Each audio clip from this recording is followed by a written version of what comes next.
사연을 소개하겠습니다. 어느 날 집에 돌아온 엄마가 잔뜩 성난 표정으로 말을 했어요. 아니, 양심이 없어도 너무 없어. 꼭 비싼 걸로만 가지고 간다니까. 누가 뭘 가져갔단 얘기야? 네 형수 말이야. 진짜 해도 해도 너무하잖니? 오늘도 형수님이 반찬 그냥 가져간 거야? 가져가도 꼭 비싼 걸로만 가져가서 아주 속이 터진다니까. 어디서 데려와도 낯짝이 저렇게 두꺼운 인간을 데리고 왔나 몰라. 그날따라 엄마가 잔뜩 얼굴을 찌푸린 채 형수님 뒷담화를 하고 있었습니다. 우리 엄마는 아주 오래전부터 반찬 가게를 운영하면서 우리 형제를 키웠습니다.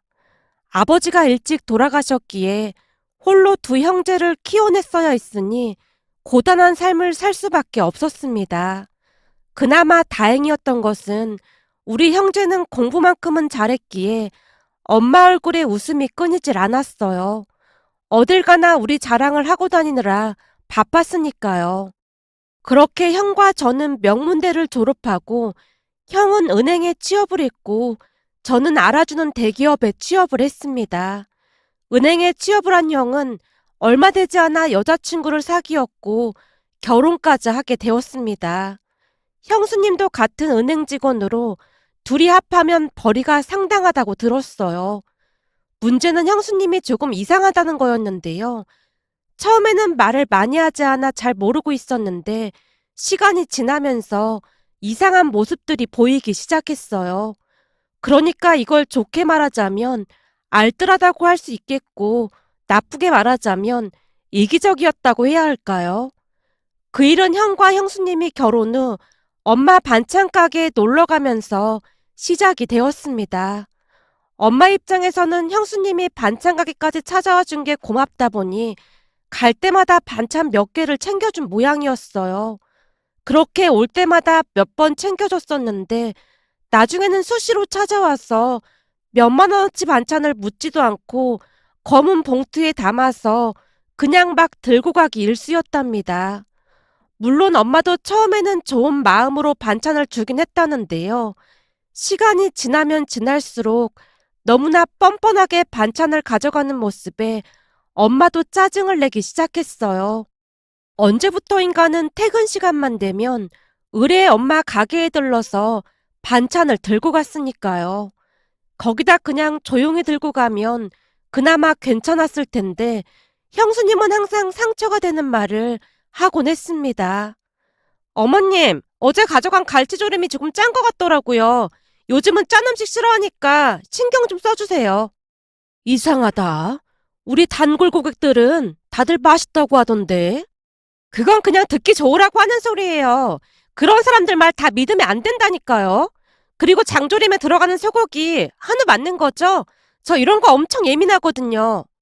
그렇게 불만이면 돈 내고 반찬을 사 먹던지 공짜로 먹으면서 무슨 말이 그렇게 많아? 순간 엄마도 욱한 채 형수님에게 잔소리를 했던 모양이었어요. 하지만 형수님이 적반하장이더랍니다. 어머님, 아들 먹는 게 그렇게 아까우신 거예요? 우리 아들은 예전부터 장조림 안 좋아했다. 생선 조린 것도 잘 안 먹었고. 아니, 말이 그렇다는 거죠. 아무튼 너무하세요. 형수님이 입을 삐죽이며 갔다는데요. 그런 소리를 들었다면 대부분은 눈치가 보여서 며칠 있다가 오던지 그랬을 텐데 그 다음날도 형수님이 큰 비닐봉투까지 가지고 와서는 반찬을 가득 담아갔다고 합니다. 그 모습에 엄마가 형에게 전화해서 묻기까지 했어요. 영준아, 내가 궁금해서 그런데 니들 대체 집에서 밥을 얼마나 많이 먹는 거니? 그게 무슨 말이야? 밥을 얼마나 먹다니? 그러니까 그 많은 반찬들을 다 어떻게 하냐 그 말이야. 번천? 무슨 번천? 니 처가 우리 반찬 가게에서 매일같이 반찬을 가져가는데 그걸 니들 둘이 다 먹을 수 있냐고. 내가 알기로는 장모님께도 반찬 가져다 드리는 것 같던데. 뭐? 사돈 양반한테 그걸 왜 가져다 줘? 장모님이 엄마 반찬 맛있다고 엄청 좋아하시거든. 요즘은 집에서 따로 반찬 같은 거 안 해도 된다고 엄청 좋아하시더라고. 장인어른도 엄마 반찬 좋아하고 말이야. 근데 그건 왜 묻는 거야? 나도 상부상조라 좋다고 생각하고 있었는데. 상부상조라니? 그건 또 무슨 말이야? 그렇잖아. 엄마는 반찬 팔아서 좋은 거고, 장모님은 편해져서 좋은 거고, 그러니까 상부상조인 거지. 형이 그저 해맑게 말을 하고 있더랍니다. 그 모습에 형수가 반찬을 공짜로 가져다 먹는다는 말을 엄마가 차마 꺼내지 못했다는데요. 괜시레 말을 꺼냈다가 둘이 다투기라도 할까 싶어 걱정인 듯 해보였습니다. 그날도 형수님이 반찬을 가지고 갔다고 엄마가 있는 대로 형수님 뒷담화를 하다가는 더욱 기가 막힌 이야기도 했어요. 이야, 뭐 이런 게 다 있다니? 왜? 또 무슨 일이 있었어? 내가 기가 막혀서 말이 안 나오네. 엄마가 급할 때마다 도와주는 경실이 있잖니. 경실 이모가 왜? 내가 잠깐 가게를 비울 때면 네 형수가 경실이한테 그렇게나 잔소리를 한다지 뭐니. 형수님이 이모한테 잔소리할 게 뭐가 있어. 혹시 형수님이 경실 이모랑 엄마랑 친한 사이인 거 모르는 거야? 모르긴 왜 모르겠어. 당연히 알고 있지. 근데 무슨 잔소리를 한다는 거야? 경실이 말로는 그 뭐냐? 그 돈 있는 사람들이 막 함부로 하는 그런 것처럼 막 그런다고 하던데. 그 뭐라고 하던데? 혹시 갑질 말하는 거야? 그래, 그 갑질. 네 형수가 그렇게나 갑질을 한다지 뭐니. 손님이 없으면 청소라도 해야지. 왜 앉아서 놀고 있냐고 하질 않나?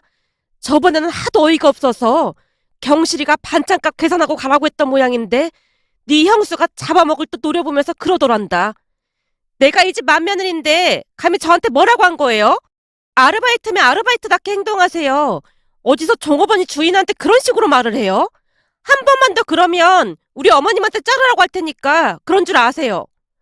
라면서 몰아붙이기까지 했다지 뭐니. 이게 갑질이 아니고 뭐겠어. 말도 안 돼. 형수님이 진짜 그랬단 말이야?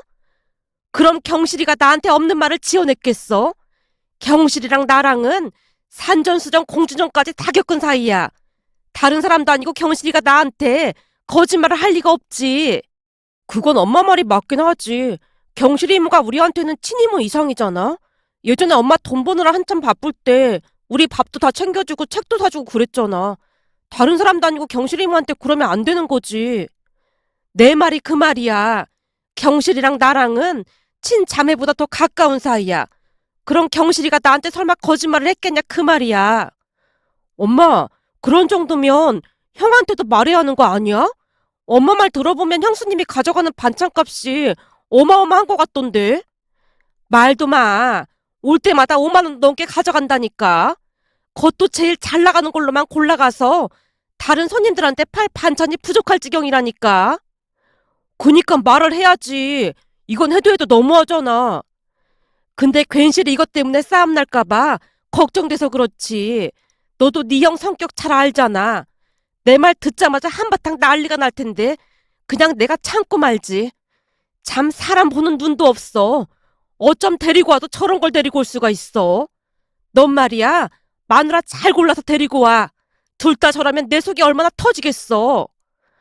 엄마가 진절머리가 난다는 듯이 고개를 절레절레 흔들고 있었습니다.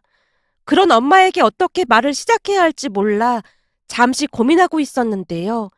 제 표정을 살피던 엄마가 급히 물었어요. 너 혹시 만나는 사람 있는 거야? 그게 말이야. 그렇지 않아도 엄마한테 소개할까 했거든? 근데 왜 그렇게 눈치를 봐? 너 혹시 네 형처럼 이상한 여자 만나고 있는 거 아니야? 엄마, 무슨 말을 그렇게 해. 이상한 여자라니. 근데 왜 이렇게 뜸을 들여? 너 똑바로 들어. 난 며느리 둘 다 저 상태면 진짜 못 산다. 그러니까 정신 똑바로 챙겨. 엄마가 다시 압박하고 있었기에 제가 미처 말을 꺼내지 못한 채 눈치만 보고 있었는데요. 엄마가 다그치며 다시 물었어요. 얘가 이상하네. 너 뭐 숨기는 거라도 있는 거야? 대체 어떤 여자인데 그래? 다시 한번 말하지만 난 학벌이나 직업 그런 거 하나도 상관없어. 다만 네 형수처럼 저 상태만 아니면 아무 상관도 없어. 근데 뭐 하는 여자야? 저기 그게 우리 회사 선배가 소개해줬거든? 회사 선배? 그럼 같은 회사 직원인 거야? 아니, 그런 건 아니고 제가 미처 말을 잇지 못한 채 다시 눈치를 보고 있었는데요. 엄마가 지레 겁을 먹고는 다시 물었어요. 오늘따라 얘가 왜 이래? 그래서 직업이 뭔데 그래? 엄마, 놀라지 말고 들어. 사실은 직업이 경찰이야. 뭐? 경찰? 엄마가 놀란 채 입을 다물지 못하고 있었습니다. 그 모습에 제가 급히 말을 이어갔어요. 오, 경찰대학 나왔어. 뭐? 경찰대학? 그럼 공부 엄청 잘한 거 아니야? 그렇지. 경찰대학도 공부 엄청 잘해야 가는 곳이니까. 아이고, 두야. 순간 엄마가 손으로 머리를 짚더니 미간을 잔뜩 찌푸렸어요. 엄마, 왜 그래? 직업이 경찰인 게 마음에 안 들어서 그런 거야? 공부 엄청 잘했다면서. 네 형수한테 대일대로 대어서 인제 똑똑한 며느리는 지긋지긋해. 머리가 똑똑한 것들은 아주 이상한 구석이 있거든. 엄마, 다 그런 건 아니야. 형수님이 좀 별난 거지. 그리고 직업이 도둑 잡는 경찰인데 설마 반찬을 그냥 막 가지고 가고 그러겠어? 우리 다인이는 절대 안 그래. 정의감으로 똘똘 뭉친 사람이거든. 제 말에 엄마의 얼굴이 일순간 밝아져 있었는데요. 엄마가 기쁜 목소리로 말을 했어요. 그렇긴 하네. 설마 명색이 경찰인데 계산도 안 하고 그냥 막 가지고 가진 않겠지. 만약 둘째 며느리마저 그러면 그냥 이참에 가게 접을 참이니까 그런 줄 알아. 걱정하지 말라니까. 우리 다인이는 절대 안 그런다니까. 우리 다인이가 어떤 사람인 줄 알아? 내 얘기 들으면 엄마 완전 깜짝 놀랄걸? 무슨 얘긴데 그래? 라며 엄마가 묻고 있었기에 예비 형님한테 들었던 이야기를 하기 시작했습니다. 여자친구의 오빠, 그러니까 예비 형님이 말하기를 여자친구는 불의를 보면 절대 참고 넘기는 그런 성격이 아니라고 했어요. 그래서 저를 만나기 전까지 남자친구를 사귀어 본 적이 단 한 번도 없었다는데요. 성격상 잘못된 것은 꼭 짚고 넘어가야만 하는 그런 성격이라고 했으니까요. 어찌 보면 참 좋은 성격이었지만 또 다른 관점에서 본다면 피곤한 성격이 아닐 수 없었어요. 그래서 예비 형님이 제게 여동생을 소개해주면서 약간은 걱정을 했지만 그와는 정반대로 제 성격은 워낙 느긋하고 배려심이 많은 편이었기에 우리는 생각보다 훨씬 더 잘 맞았습니다. 평소 저는 성격 좋다는 소리를 많이 듣긴 했지만 어찌 보면 우유부단한 면도 많았기에 모든 면에서 똑부러지는 여자친구가 멋져 보이기도 했거든요. 예비 형님에게 듣기로는 형님의 아내분이 시누이를 참 많이 좋아한다고 했어요. 그 이유를 듣다가 놀라서 기절할 뻔했답니다. 예비 형님 말에 의하면 형님의 어머님 성격이 어마어마했다는데요. 한마디로 TV에서나 볼 수 있는 그런 악독한 시어머니 스타일이었다고 합니다. 어찌나 악독했던지 예비 형님 아내분이 한참 동안 결혼을 망설일 정도였답니다. 그렇게 결혼 후에도 만행은 끝이 없었다는데요. 신혼집 비밀번호를 알려달라고 떼를 쓴 건 아무것도 아니었고 비밀번호를 알려주지 않자 열쇠 수리하는 사람까지 불러서 문을 따고 집 안으로 들어가겠다고 난리를 치는 바람에 어쩔 수 없이 비밀번호를 알려준 모양입니다. 그 뒤로 수시로 문을 열고 집에 들어가서는 사진까지 찍어서 며느리에게 잔소리를 했다네요. 그 바람에 예비 형님 부부가 이혼을 한다 만다 난리도 아니었고요.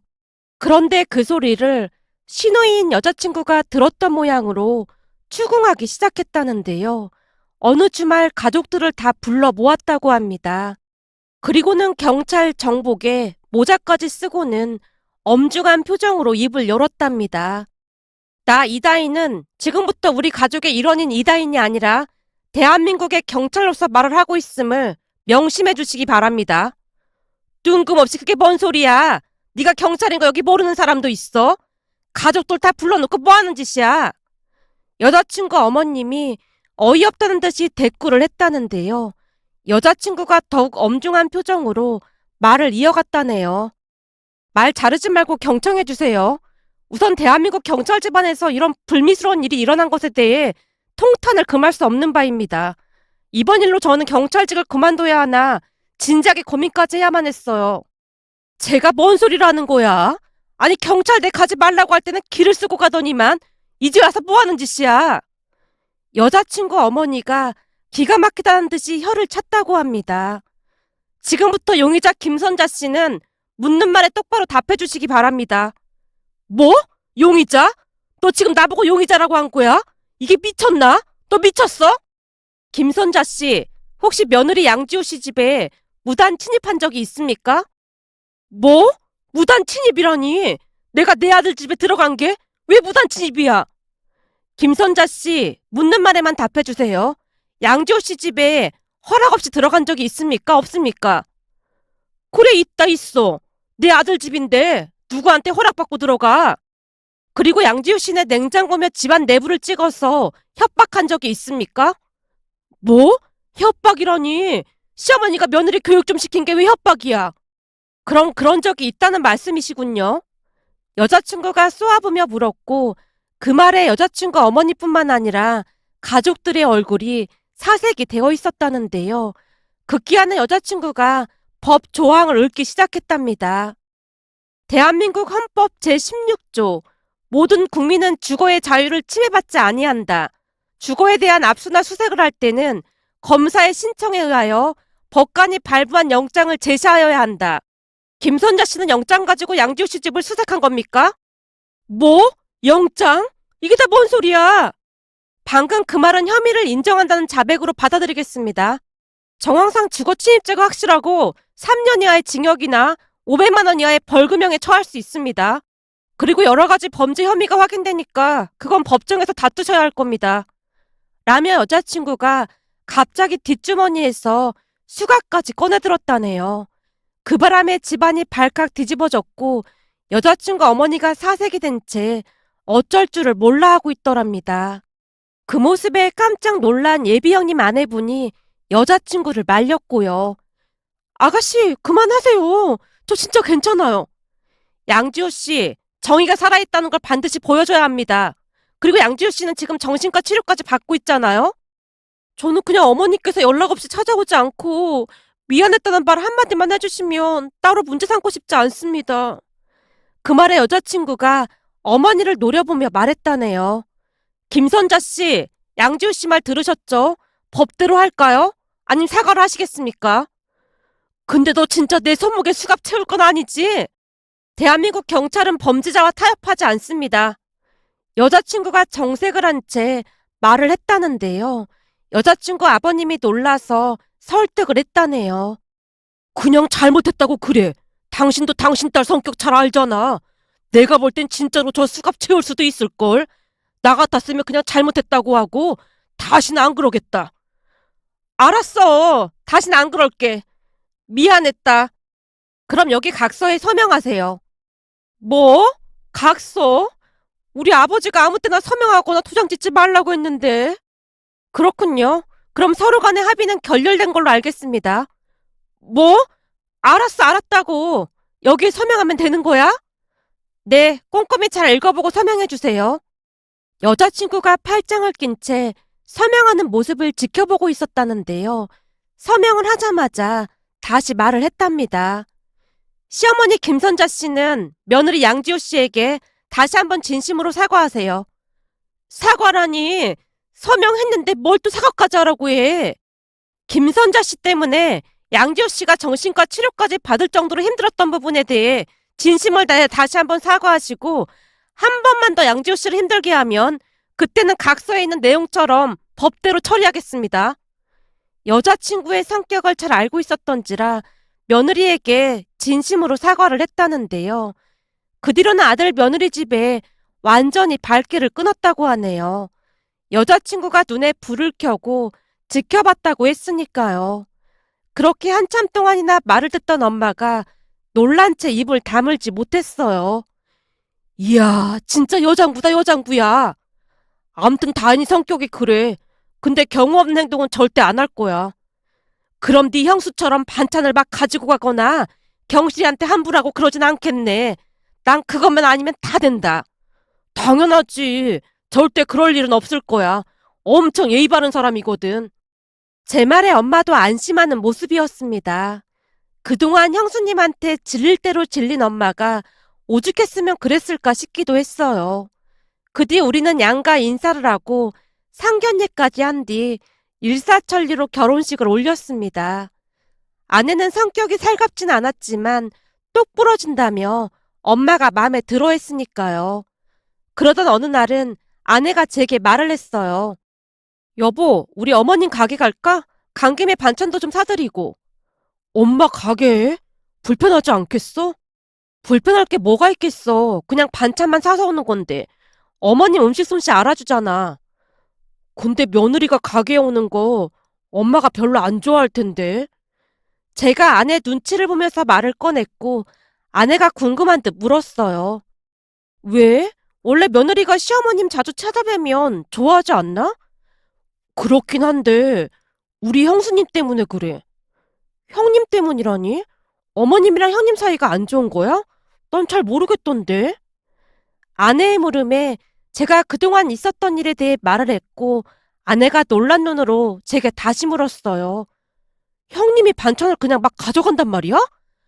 그것도 제일 비싼 걸로만 가져간다는데 가져가는 양도 어마어마한가 보더라고. 매일 찾아와서 거진 5만 원도 넘게 가져간다고 하더라고. 한마디로 그냥 막 쓸어 담아간다나 봐. 진짜? 그건 말도 안 되는 거지. 내 말이 그 말이야. 처음에는 엄마도 기분 좋게 줬었는데 지금은 말도 안 하고 그냥 막 가져가니까 엄청 얄미운 모양이더라고. 그리고 그걸 형수님 친정에까지 가져다 준다나 봐. 거기다 엄마 친구인 경실이 이모가 가게 일 도와주고 계신데 경실이 이모한테 갑질도 하고 난리도 아닌가 봐. 말도 안 돼. 형님 그렇게 안 봤는데 진짜 실망스럽네. 라며 아내가 정색을 한 채 말하고 있었는데요. 그 뒤 어떤 일이 일어날 줄 상상도 못하고 있었습니다. 그렇게 며칠이나 지났을까요? 어느 날 엄마에게 전화가 걸려와서 전화를 받았는데요. 엄마가 기가 막힌 말을 하는 게 아니겠어요? 너 어디야? 나 퇴근하고 집에서 쉬고 있지. 그럼 빨리 가게로 좀 와봐. 왜? 무슨 일 있는 거야? 나 피곤해서 쉬고 싶은데. 네가 지금 그런 말을 할 때가 아니야. 지금 네 처가 가게에 왔는데 가게가 발칵 뒤집어졌어. 뭐? 우리 집사람이 거기 갔다고? 암튼 통화 오래 못하니까 얼른 와봐. 라며 엄마가 전화를 끊었습니다. 전화를 끊자마자 제가 가게로 뛰어가다시피 했는데요. 가게로 들어가서 이야기를 듣다가는 놀라서 기절할 뻔했답니다. 가게 안쪽에서 형수님이 수갑을 차고는 펑펑 눈물을 흘리고 있었거든요. 그 바람에 제가 경기를 한 채 엄마를 바라보고 있었는데 엄마가 자초지종을 설명하기 시작했습니다. 엄마 말에 의하면 그날도 역시나 형수님이 가게에 들어와서 반찬을 막 쓸어 담기 시작했다는데요. 가게 안 주방에서 아내가 눈이 빠져라 기다리고 있다가는 형수님을 관찰했던 모양이었어요. 형수님이 검정색 비닐봉투까지 가지고 와서 반찬을 마구마구 쓸어 담더니만 아무렇지도 않게 그냥 나가려고 했다는데요. 그 모습을 경실이 이모가 못마땅한 표정으로 바라보고 있었다네요. 그런데 형수님이 가게를 나서려고 했던 순간 아내가 비호처럼 달려가 형수님을 가로막았다고 하네요. 형님, 어디 가시는 거예요? 어머, 동서 여기 있었어? 어디 있었던 거야? 저요? 주방에 있었죠. 어머님이 다리 아프시다고 해서 설거지 좀 도와드렸거든요. 그래? 그럼 가서 설거지하는 거 마저 해. 근데 대한민국 경찰 엄청 한가한가 보네. 시어머니 설거지도 도와드리고 말이야. 형수님이 약간은 비웃듯 말을 했다는데요. 아내가 그런 형수님을 노려보며 단호한 목소리로 말을 했답니다. 형님, 반찬값은 계산하고 가셔야죠. 아, 반찬값. 동서가 잘 모르나 본데 어머님이 그냥 편하게 가져다 먹으라고 했어. 그럴 리가요. 어머님 말씀은 다르던데요. 형님이 계산도 안 하고 허구한 날 가져가서 파산 직전이라고 하던데요. 그러니까 얼른 계산하고 가세요. 동서, 지금 뭐 하자는 거야? 빨리 계산하고 가시라고요. 형수님이 막무가내로 말을 했기에 아내도 지지 않고 눈을 부릅뜬 모양이었어요. 그런 아내를 밀치고 형수님이 가게 문을 열고 나가려던 순간 아내가 가지고 있던 수갑을 형수님의 손목에 철커덕 채웠답니다.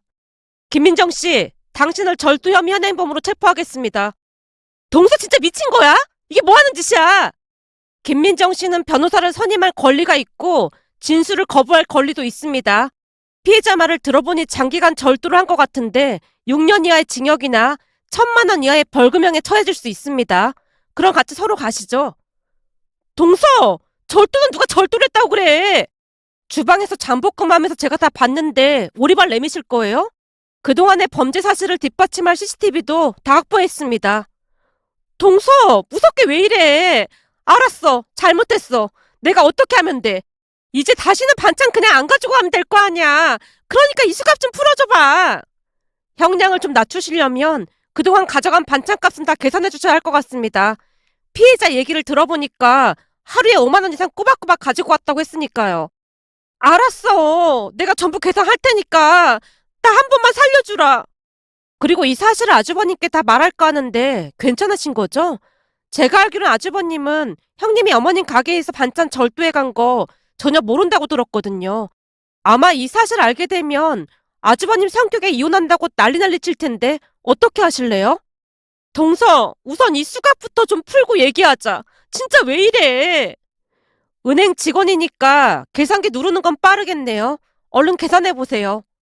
결국 형수님이 수갑을 찬 채 주방 한켠에 쭈그리고 앉아서 펑펑 눈물까지 흘리며 계산기를 들고 1년치 반찬값을 계산했습니다. 그 모습에 어찌나 기가 막히던지 우리 모두 입을 다물지 못하고 있었는데요. 잠시 후 형수님이 아내에게 기어들어가는 목소리로 말을 했어요. 나 계산 다 했어. 이제 돈 지불할게. 그러니까 이 수갑 좀 풀어줘봐. 알았어요. 제가 대충 계산해봤으니까 10원 한 푼도 떼먹을 생각하지 마세요. 알았어. 내가 계산 잘했어. 그렇게 아내가 수갑을 풀었고 형수님이 내민 신용카드로 계산을 했습니다. 그 뒤 형수님이 울면서 밖으로 뛰쳐나가 버렸고요. 그 모습에 경실 이모가 속이 후련하다는 듯이 말을 했어요. 이야, 10년 묵은 채증이 다 내려갔네. 대박이다, 대박이야. 이 집 둘째 며느리 최고다, 최고야. 밀린 외상값 다 받았으니까 우리 오늘 회식해도 되겠다. 라며 큰 소리로 웃고 있었는데요. 아내가 아무렇지도 않게 말을 했습니다.